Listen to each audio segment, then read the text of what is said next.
I don't really even have to repeat the technological challenges anymore because they have been mentioned now quite a number of times. It is about preserving the cultural and linguistic diversity and about securing at affordable cost free flow of information and knowledge across language boundaries, and about providing also the smaller and lesser resource languages with those technologies that are needed for fitness in the digital age. And since we had identified early on, we had identified the need in order to get the appropriate support, to also put together the appropriate program and get the appropriate actors, that we would do in MetaNet these 3 lines of action. We would build the community with a shared vision and a strategic research agenda, because there's no way that we can meet this goal in individual smaller projects of the type that we are doing right now. And the next thing is that we need to help to, as part of this community building, also provide research and the research and information community with an improved infrastructure, with means for sharing resources and technologies and increasing the effectiveness this way.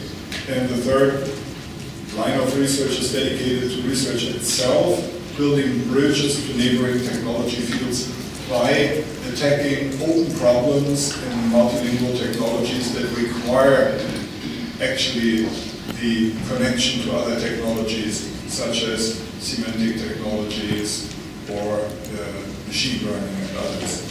So the final goal was then to put together this Multilingual Europe Technology Alliance that would bring together vision groups, get feedback, get also feedback from the community at large, and install a Meta Technology Council, something we have already done, that then would formulate the strategic research agenda. And to make it very brief, where do we stand?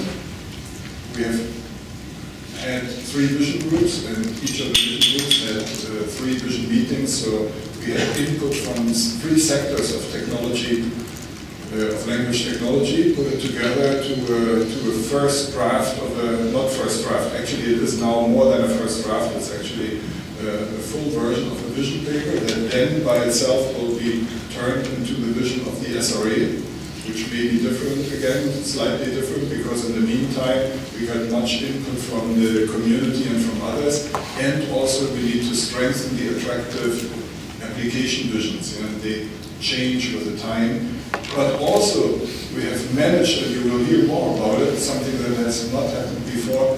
We have now for 30 languages, language reports, white papers that summarize the status of the language with respect to their support of language technology for these languages.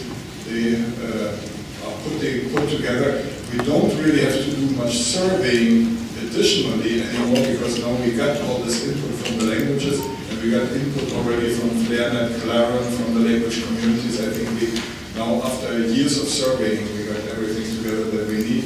We are now in the phase of putting all this input together and take the first steps towards the strategic research agenda, and you will hear more about it tomorrow.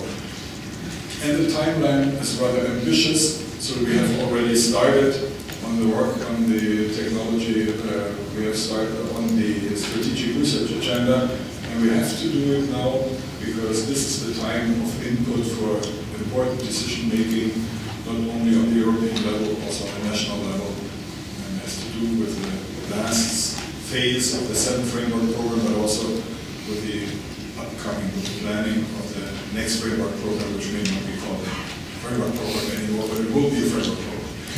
So even it's not called that way. And all of you can contribute. Many of you have already contributed and are already part of the decision process. And the ones among you who have not done this yet, please do so.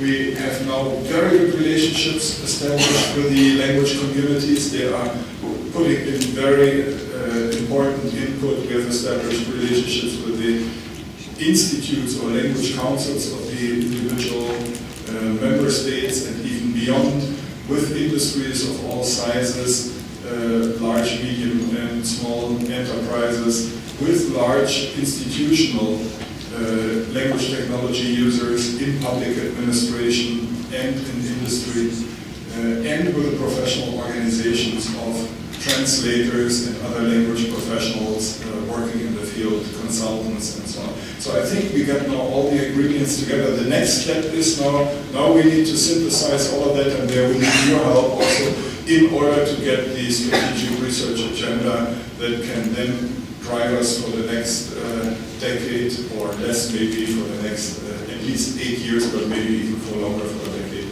and help us to turn these visions that we just heard about into reality. Thank you very much.